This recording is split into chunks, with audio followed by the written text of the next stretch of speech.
यात्रीगण कृपया ध्यान दें। गाड़ी क्रमांक 1008 गुरु की गौरव गाथा युवती शक्ति प्लेटफॉर्म पर आने वाली है। हम सब ने रेलगाड़ी तो देखी है और उसमें बहुत बार सफ़र भी किया है, परंतु किसी भी चीज़ को देखना व उसका उपयोग करना और उससे जीवन निर्माण की प्रेरणा लेना अलग बात है। ये सफ़र शुरू किया दाता गांव से टिकट लेकर एक ऐसे यात्री ने जिसका नाम है नाना। नाना बचपन से ही बड़े खोजी स्वभाव के थे। जब कोई नई चीज मिलती या देखते थे तो उसकी गहराई में उतर जाते और उसमें कुछ ना कुछ जीवन विकास की प्रेरणा लेते थे। सफ़र करते करते जब उन्होंने कपासन जाते समय अपने साथियों के साथ सबसे पहले रेल देखी, तब सब तो देख देख कर चले गए, लेकिन बालक नाना उसको गौर से देखते हुए विचार करने लगे कि इतनी बड़ी रेल और उसमें बैठे हुए यात्रियों को एक इंजन खींच रहा है जिसका एक ड्राइवर संचालन कर रहा है। यह देखकर उनके मन में विचार आया कि मनुष्य में कितनी कला छिपी हुई है कि इतने व्यक्तियों को अपने लक्ष्य तक पहुंचाने में सहयोगी बन सकता है। और उनके मन में भाव जागा कि काश मुझ में भी यह कला आए और मैं भी ड्राइवर बनकर इस प्रकार लोगों को यथास्थान पहुंचाने का कार्य करूं। बस वहीं से मानो उनका एक सफ़र शुरू हो गया था। सफ़र की अगली स्टेशन भादसौड़ा जा पहुंची। संवत्सरी का महापर्व था और मुनि चौथमल जी महाराज साहब उपदेश सुना रहे थे, जिनमें छठे आरे का वर्णन समझा रहे थे। अनमोल श्रोताबन नाना उपदेश सुन रहे थे। प्रवचन खत्म होते ही नाना चल पड़े थे भादसौड़ा से भदेसर की ओर। वहाँ जंगल में ठहरते वे बार बार विचार करने लगे कि हाँ, मनुष्य जीवन में धर्म का कितना महत्व है। धर्म रहित मनुष्य तो पशु से भी हीन है। आज मुझे समझ में आया जैन धर्म का प्रत्येक तत्व कितना सत्य व महान है। मैंने अज्ञानतापूर्वक इसका महत्व नहीं समझकर माँ का कितना दिल दुखाया है। मैं इस पाप से कैसे छूटूंगा? ऐसा चिंतन करते हुए मन में इतना पश्चाताप हुआ कि वह आंखों के द्वारा आंसुओं के माध्यम से बाहर बहने लग गया। कुछ समय बाद थोड़ा मन हल्का हुआ और उन्होंने अपनी यात्रा पुनः प्रारंभ कर दी। सही पटरी पर जाने वाली ट्रेन ही सही मंजिल तक पहुंच जाती है और अब यात्रा करते करते नाना निकल पड़े थे गुरु यानी इंजन मास्टर की खोज में, जो उन्हें सही मंजिल तक पहुंचा सके। वे सारे रास्ते भर उनकी महिमा गुरु गरिमा का चिंतन करते रहे कि इतनी लंबी यात्रा कब समाप्त हुई कुछ पता ही नहीं चला और कोटा स्टेशन आ गया। ट्रेन से उतरते ही बड़ी उत्सुकता के साथ पूछताछ करते हुए स्थानक में पहुंचे और युवाचार्य श्री गणेशी लाल जी महाराज के दर्शन किए।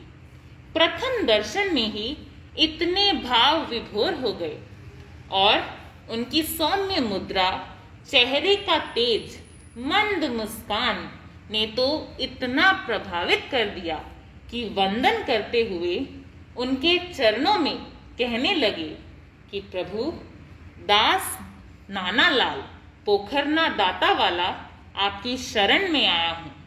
अब यथाशीघ्र चरण शरण प्रदान कर दीक्षा देकर मेरे जीवन का उद्धार कीजिए। और कुछ समय बाद कपासन वासियों को दीक्षा का पावन प्रसंग प्राप्त हुआ। मानो नाना का सांसारिक यात्रा का सफ़र यहाँ समाप्त हो गया था और शुरुआत हुई संयम जीवन के अगले सफ़र की।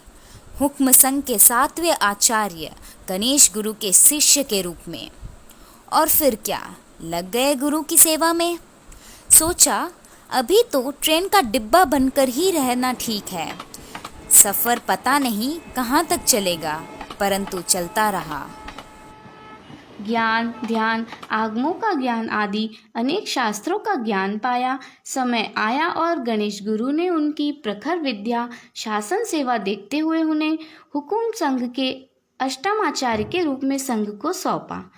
अब समय था ट्रेन का इंजन बनकर संघ का संचालन करना। क्या ख्याति पाई वाह रे नाना, छोटा सा नाम नाना, परंतु काम बहुत विशाल, बहुत विशाल। पूरे देश में नाना के नाम से जानने लगे स्थानक मार्गी समाज में एक नई ऊर्जा के साथ ऐसे आचार्य का आगमन हुआ जिसने पूरे देश के प्रत्येक प्रांत में अपना नाम कमाया है और इस हुक्म संघ को आगे ले जाने का काम किया है। कहा जाता है, सिद्ध पुरुष अपने शरीर से नहीं, सिद्ध पुरुष अपने दिखावे से नहीं, बल्कि सिद्ध पुरुष तो अपनी साधना से ख्याति प्राप्त करते हैं। और एक छोटा सा नाम नाना, जिसके आगे जुड़ गया जय गुरु।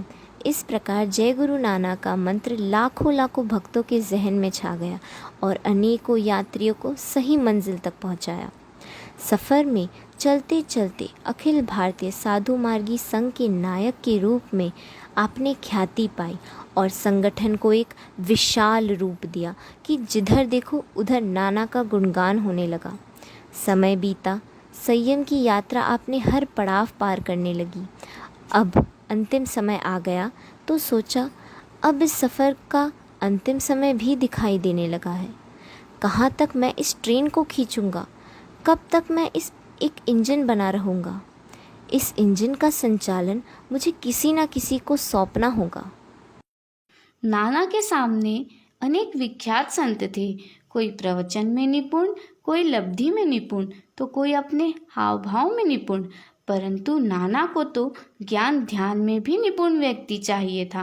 नाना की नज़र उस दूसरे यात्री पर पड़ी जो देशनोक से टिकट लेकर इस सफ़र का हिस्सा बना था, जो था माँ गौरा का लाल राम। और एक विशाल यात्रा और हुकुम गज के यात्रियों को और इस विशाल पथ को मुनि श्री राम को सौंपा गया। कहा जाने लगा कि यह मौन व्रतधारी कैसे इस संघ को चलाएगा। श्रावकों में ही नहीं, संत सत्यों में भी बहुत ही आश्चर्य व्यक्त किया जाने लगा। इतने विद्वान संतों के होते हुए भी नाना ने इस संघ की कमान उनको कैसे सौंप दी। कैसे संघ का संचालन होगा, कैसे संघ आगे बढ़ेगा। परंतु कहा जाता है कि जौहरी को हीरे की परख होती है और जिस हीरे को जौहरी खुद ही गढ़ रहा हो, खुद ही तैयार कर रहा हो, तो उसके तो कण कण से वो वाकिफ होता है। नाना को पूरा विश्वास था कि जो छवि मुझ में देखी है, मेरी छवि लोग राम में देखेंगे। सारे यात्रियों को मंजिल तक पहुंचाने के लिए राम पर नाना का पूरा भरोसा था। इसलिए तो जब मुनि राम रतलाम का चातुर्मास पूर्ण कर ब्यावर आए तो नाना खुद अपने आचार्य यानी इंजन मास्टर को लेने पहुंच गए। राम ने अपनी यात्रा की शुरुआत युवाचार्य के रूप में की और आज आचार्य के रूप में हमारे सामने विराजमान है और बड़ी निपुणता से इंजन मास्टर का कार्य कर हमारा मार्गदर्शन कर रहे हैं। हम देख रहे हैं कैसे इस संघ की बढ़ोतरी हुई, साधु साधियों में, श्रावक श्राविकाओं में, ज्ञान ध्यान में कितनी अभिवृद्धि हुई है जिसकी कोई कल्पना भी नहीं कर सकता था। हमें तो राम में नाना की ही छवि दिखती है। जो वात्सल्य भाव, जो करुणा भाव नाना में था, वही हमें राम में दिखता है। आज सब धन्य हुए इन दो यात्रियों नाना और राम की धर्म रूपी संघ ट्रेन में बैठकर जो चतुर्वृत्त संघ को मोक्ष की यात्रा करा रही है। इस सफ़र में दोनों ही चारित्र आत्माओं ने हमें व हमारे संघ को अमूल्य ज्ञान व मुक्ति की राह दिखाई है और यह कथन 100% उचित है कि नाना के बिन राम अधूरा, दोनों करे एक दूजे को पूरा।